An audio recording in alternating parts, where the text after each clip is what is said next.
just make a number of points. First of all, I think, notwithstanding what has happened, the transatlantic relationship between Europe and the US is very, very important on a number of fronts.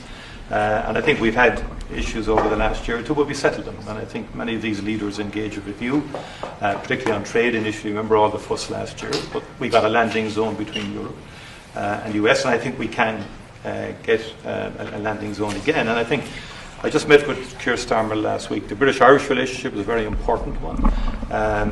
Churchill was a great wartime leader, although in Ireland there was kind of a different perspective in terms of during our own War of Independence and so on. He created his own bit of difficulties for us, but that said, he was a great wartime hero.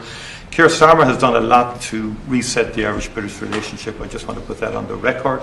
But I do believe that he's a very earnest, sound person who I think you have a capacity to get on with, and you've got on with him before. And you've got on with other European leaders as well. Sure. And I think you have that capacity again. And I think everyone exists. I mean, you cannot have a rogue state with a nuclear weapon or the capacity for a nuclear weapon. Iran was a sponsor of terrorism. We sanctioned Iran. All European countries did, as a and the IRGC in particular as a terrorist organization. They sponsored Hamas. They sponsored Hezbollah. The Houthis. They created mayhem, a most maligned force in the Middle East. The Irish position has always been, ultimately, can we resolve this can we get peace? And obviously there's preconditions before you get to that situation.